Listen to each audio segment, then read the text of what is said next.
मैं कह रहा हूं कि ये तस्वीरें क्यों हटाई गई? कांग्रेस क्या इसका जवाब देश को नहीं देगी? राम जी की तस्वीर से क्या मुसीबत थी? राम जी की तस्वीर से क्या चिढ़ थी? तो मैं जानना चाहता हूं अशोक जी, वो क्या नीति थी, वो क्या सोच थी कि प्रभु श्री राम की प्रतिमा को हटाया गया? अगर कोई चीज अगर बीजेपी उठा रही है और अगर लगातार उठाकर उसको परिणति तक पहुंचा रही है, तो आप सही बात है, टेक्निकल सवाल उसमें ढूंढ लीजिए कि 14 में प्रधानमंत्री बनते ही नरेंद्र मोदी ने क्यों नहीं बदल दिया। लेकिन आज उन्होंने आप लोगों का एजेंडा एक्सपोज कर दिया है। आप लोगों को पब्लिक के बीच लाकर उन्होंने बिना कपड़ों के खड़ा कर दिया है कि आप लोगों के पास इसका जवाब नहीं सूझ रहा कि आप लोगों ने भगवान राम का तस्वीर, भगवान राम की चित्र जो है, आखिर वो संविधान से क्यों हटाई। तो हेलो दोस्तों, नमस्कार, जय श्री राम। दोस्तों आज का एक और डिबेट वीडियो काफी धमाकेदार होने वाला है, क्योंकि आज के डिबेट में हमें देखने को मिलने वाले हैं राष्ट्रवादी पत्रकार अशोक श्रीवास्तव। दोस्तों कांग्रेस पार्टी हमेशा संविधान की दुहाई देते रहते हैं, लेकिन दोस्तों जब आप सभी को पता चलेगा कि कांग्रेस पार्टी के लोगों ने ही संविधान के साथ छेड़छाड़ किया था, तो आप सभी का खून खौल उठेगा। तो दोस्तों आप लोगों से अनुरोध है, आप लोग डिबेट के शुरू से लेके अंत तक बने रहिएगा और पूरी डिबेट को ध्यान से सुनिएगा। और हाँ दोस्तों, वीडियो अगर आप लोग को अच्छी लगेगी तो वीडियो को लाइक करिएगा, चैनल को जरूर सब्सक्राइब करिएगा।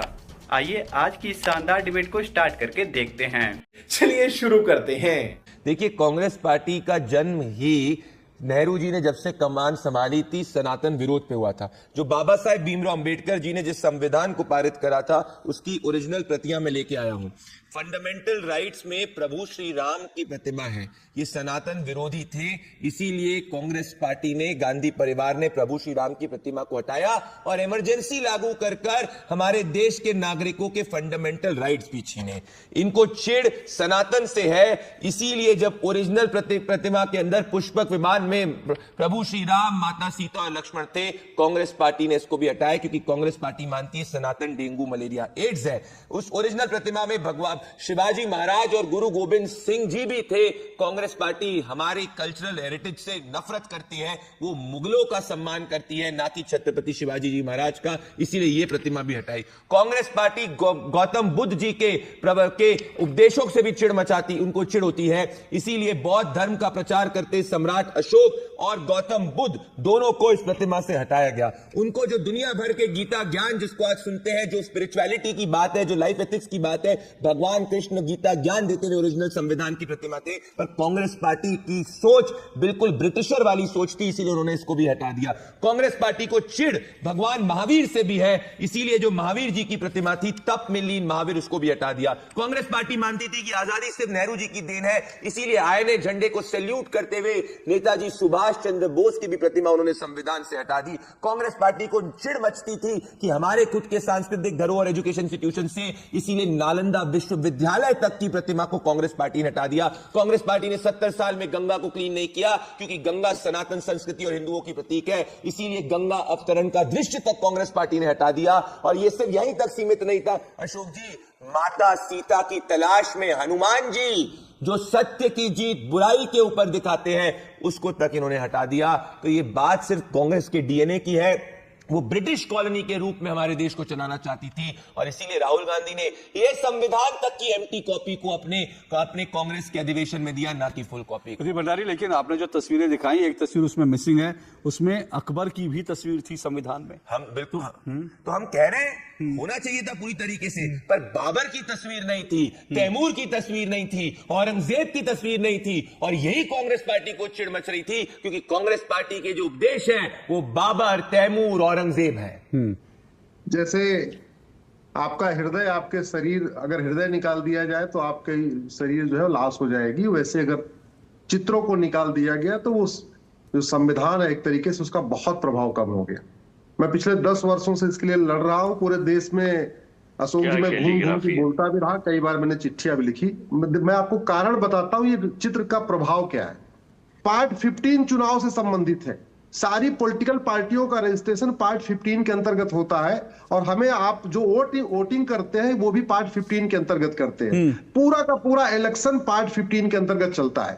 अब पार्ट 15 में फोटो देखिए किसकी है। पार्ट 15 में छत्रपति शिवाजी महाराज और गुरु गोविंद सिंह जी की फोटो है। उद्देश्य क्या था? उद्देश्य यह था कि सारी की सारी पॉलिटिकल पार्टियां छत्रपति शिवाजी महाराज और गुरु गोविंद सिंह जी के आदर्शों पे चलेंगी, और जो वोटर है वोटर वोट देने से पहले यह देखेगा कि कौन सी पॉलिटिकल पार्टी छत्रपति शिवाजी महाराज और गुरु गोविंद सिंह जी के आदर्शों पे बिल्कुल खरी उतर रही है, उसको वोट करेगा। अगर ये चित्र रहे होते तो 1976 में इमरजेंसी के दौरान इसमें सेकुलर शब्द जोड़ा ही नहीं जा सकता। संविधान जो प्रतिदिन खुलता है वो हाई कोर्ट सुप्रीम कोर्ट में खुलता है। अगर ये सारे चित्र रहे होते, भगवान राम का चित्र, हनुमान जी का चित्र, भगवान श्री कृष्ण का चित्र, महावीर गौतम बुद्ध का चित्र, तो कई बार जो संविधान की गलत व्याख्या हो गई है, शायद वो गलत व्याख्या नहीं हो पाती।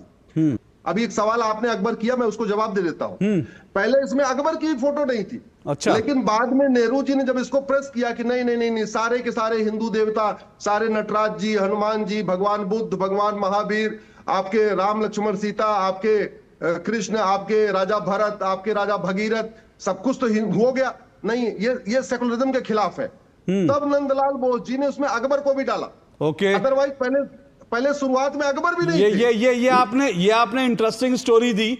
और अगर ये सही है, और अगर मैं मानता हूं आप बहुत रिसर्च करके चीजों को लाते हैं, मुझे लगता है देश को ये एक और नई इंटरेस्टिंग स्टोरी जो है नेहरू फाइल से मिली है कि पहले संविधान की मूल जो कैलीग्राफी थी उसमें अकबर नहीं थे, लेकिन नेहरू जी के आग्रह पर उसमें अकबर भी जोड़े गए, क्योंकि संविधान को सेकुलर दिखाना था। और सिर्फ हिंदू देवी देवता होते जो भारत की सनातन संस्कृति के होते तो वो शायद सेकुलर नहीं होता। तो जी बोलिए अजय वर्मा जी, सवाल यह है कि पहले तो संविधान को नेहरू जी ने थोड़ा सेकुलर बनाया कि भाई चलो सारे हिंदू देवी देवता हैं तो उसमें जो है अकबर की भी फोटो डाल दो। उसके बाद आप लोगों ने पूरा सेकुलर बना दिया कि राम जी की तस्वीर हटाओ, कृष्ण जी की तस्वीर हटाओ, महावीर जी को हटाओ, नेताजी को हटाओ, और सारी की सारी 22 तस्वीरें गायब कर दी। तो फिर अगर उसकी वापसी की बात हो रही है तो ये अनावश्यक मुद्दा तो नहीं है ना सर?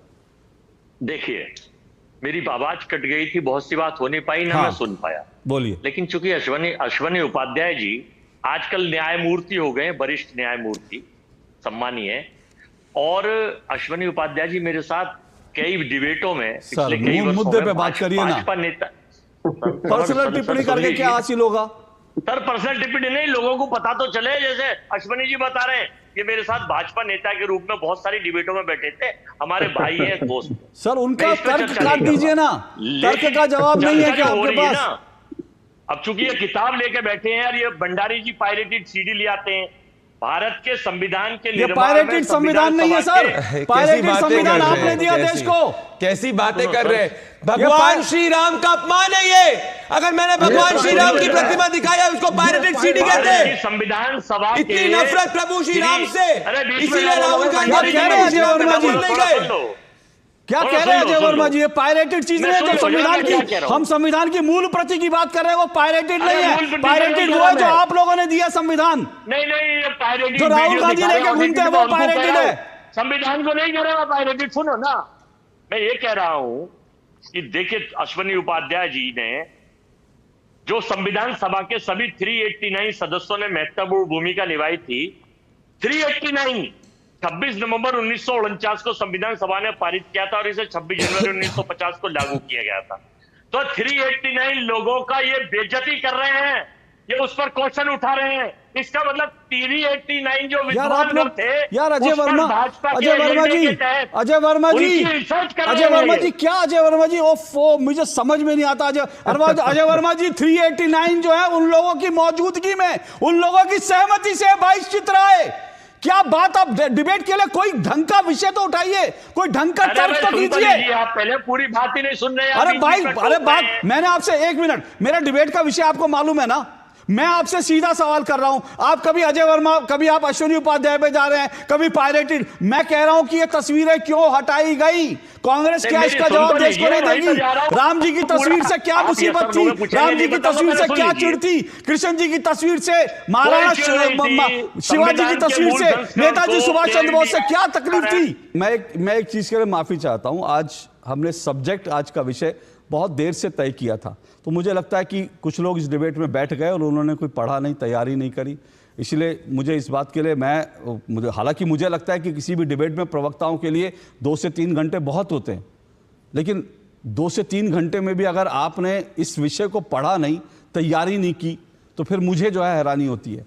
अजय वर्मा जी, अजय वर्मा जी, अशोक जी, एक मेरे मिनट रुकिए, आप पास रुकिए 8 अजय, बज के आप 30 बंद मिनट रखिए पे आवाज, फोन आया आवाज था, बंद 8 रखिए, आवाज बंद रखिए। मैंने पहले ही कहा बहुत इंपॉर्टेंट मुद्दा है ये, बहुत इंपॉर्टेंट मुद्दा है ये। मैं बार बार एक सवाल पे बना हुआ और मुझे विपक्ष की तरफ से उसका कोई जवाब नहीं मिला। क्या समाजवादी पार्टी या कांग्रेस इसका समर्थन करेगी? चलिए, देर आए दुरुस्त आए। मैं ऑफिशियल स्टैंड जानना चाह रहा हूं कि क्या ये official Samajwadi party, Trinamool Congress, Congress party जिसमें प्रभु श्री राम है, जिसमें महात्मा बुद्ध है, जिसमें भगवान महावीर है, जिसमें छत्रपति शिवाजी जी महाराज हैं, क्या वो इसका समर्थन करेगी? और मैं जानना चाहता हूं अशोक जी, वो क्या नीति थी, वो क्या सोच थी कि प्रभु श्री राम की प्रतिमा को हटाया गया? मैं यही सोच जानने के लिए बार बार सवाल कर रहा हूं कि भाई 22 जो तस्वीरें हटाई गई संविधान से, वो क्या सोच है? मैं यही जानने की कोशिश कर रहा हूं अजय वर्मा जी से, मैं लगातार यही कोशिश कर रहा हूं, लेकिन मुझे कोई ठोस जवाब नहीं मिला। अगर कोई चीज अगर बीजेपी उठा रही है और अगर लगातार उठाकर उसको परिणति तक पहुंचा रही है, तो आप सही बात है, टेक्निकल सवाल उसमें ढूंढ लीजिए कि 14 में प्रधानमंत्री बनते ही नरेंद्र मोदी ने क्यों नहीं बदल दिया। लेकिन आज उन्होंने आप लोगों का एजेंडा एक्सपोज कर दिया है, आप लोगों को पब्लिक के बीच लाकर उन्होंने बिना कपड़ों के खड़ा कर दिया है कि आप लोगों के पास इसका जवाब नहीं सूझ रहा कि आप लोगों ने भगवान राम का तस्वीर, भगवान राम की चित्र जो है, आखिर वो संविधान से क्यों हटाई? सीता मां की तस्वीर क्यों हटाई? महावीर की तस्वीर क्यों हटाई? कि संसद में इस मुद्दे को वर्तमान की सरकार में कुछ लोगों ने उठाया है। हमारे नेता ऑफ अपोजिशन, हमारी पार्टी इसका माकूल जवाब दे देगी। जो आवश्यक होगा वो सरकार कर ले। सरकार ने नोटबंदी से पूछ के करी, सरकार में संविधानों में संशोधन से पूछ के करा, तो सरकार को जो करना है वो कर ले। अजय जी, मैं आपसे आपके नेता के जवाब ऑलरेडी आ चुका है और मैं उसी पर सवाल उठा रहा हूं। खड़गे जी ने और कांग्रेस ने जब यह मुद्दा उठा, सदन से वॉकआउट कर दिया। उन्होंने कहा यह अनावश्यक मुद्दा है, उन्होंने कहा यह बाबा साहब, और मैंने इसी से डिबेट आपके साथ शुरुआत की थी कि यह बाबा साहब का अपमान कैसे हो गया। जिस संविधान की प्रति पे बाबा साहब के दस्तखत हैं, उसमें ये 22 तस्वीरें हैं, उनकी वापसी की बात करना बाबा साहब का। मैंने एक सवाल शुरू किया था आपसे। मुझे लगता है अभी सबको सेलिब्रेट करना चाहिए। अगर संविधान में राम जी, कृष्ण जी, महावीर जी और गुरु गोविंद सिंह, अगर उनकी वापसी हो रही है, अगर संविधान की प्रतियों में अगर हम देख रहे हैं कि वीर शिवाजी की, नेताजी सुभाष चंद्र बोस की वापसी हो रही है, तो इसको हमें सेलिब्रेट करना चाहिए। यह व्यर्थ का मुद्दा नहीं है, ना ये बाबा साहब भीमराव अम्बेडकर का अपमान है, बल्कि जिन्होंने संविधान बनाया उनकी भावनाओं का सम्मान है।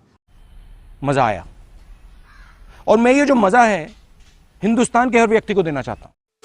दोस्तों, आज के इस डिबेट में अंत तक बने रहने के लिए आप सभी लोगों का धन्यवाद। उम्मीद करता हूं आज की ये डिबेट आप सभी को अच्छी लगी होगी।